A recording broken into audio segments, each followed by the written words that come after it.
You promised yourself you'd hydrate more, so now what do you do?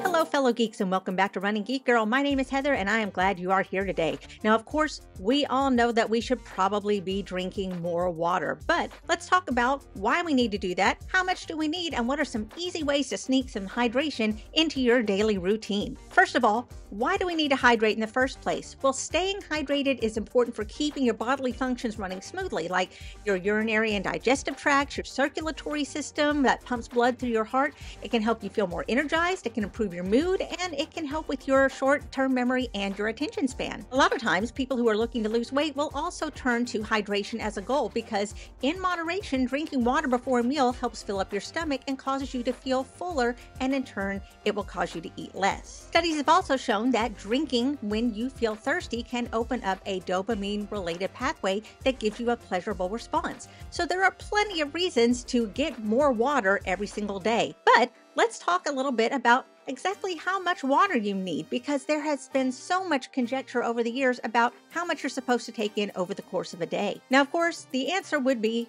it depends. It's going to depend on your health, your size, where you live, how active you are over the course of a day. The National Academy of Medicine recommends 3.7 liters or 125 ounces of water per day for men and 2.7 liters or 91 ounces for women.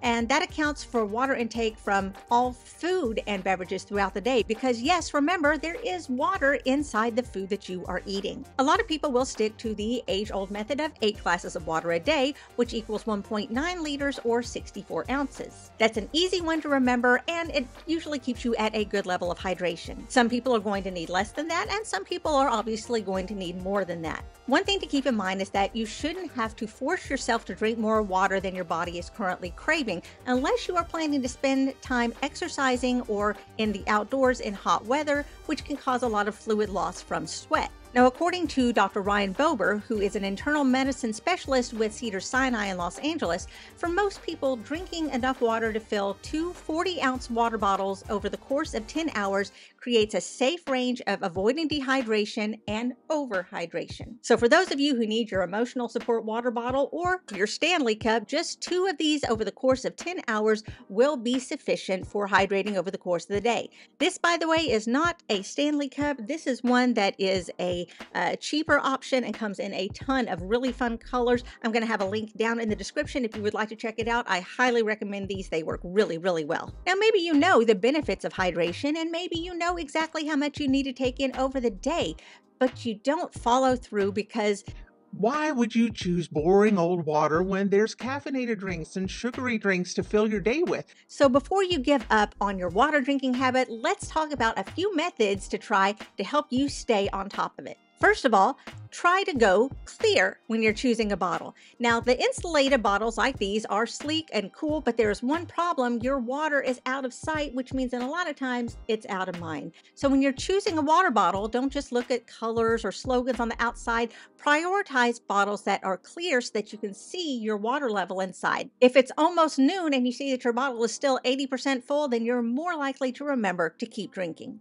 Number 2, keep your water within reach. Starting from today, promise yourself you will keep your bottle of water as close to you as you keep your phone. Hashtag emotional support water bottle. Now, whether you are sitting at your desk working or you are sitting on the couch watching TV, eventually you're going to start to feel like something's missing if you don't have your water bottle nearby. Number 3, don't leave home without it. If you always have your water ready to go when you leave the house, then you'll be less tempted to pop into a convenience store or a cafe to get something to drink. Not only is carrying your own water bottle a good way to make sure that you make healthier choices, but it's also better for the planet. Number 4, why not add something to your water to give it a taste? If you are not a fan of just plain water, then toss in some slices of lemon or lime. You can toss in some berries, toss in some herbs. If you toss in frozen berries, they can also function as ice cubes as well. And if you find it difficult to flavor your water throughout the day, then you can always stash some of these with you.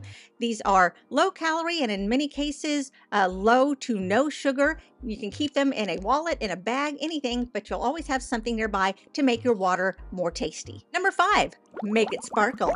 Another way to switch things up and make your water more interesting is to get yourself a soda stream or a sparkling water device. They are fairly inexpensive compared to buying canned or bottled sparkling water, and if you add some fruit in, you have a nice, refreshing beverage. Number 6, challenge your friends and family to see who can stay the most hydrated. You don't have to go this alone. Everybody needs to be drinking more water, and most of us have not found a way that really helps us. So why not ask friends, classmates, colleagues, family members to do a 30-day water drinking challenge with you for fun or for a special prize? For example, you could have each person donate a small amount of money at the beginning of the challenge, set some rules for measuring the results, and the top water drinker can decide what charity they would like to donate all the money to.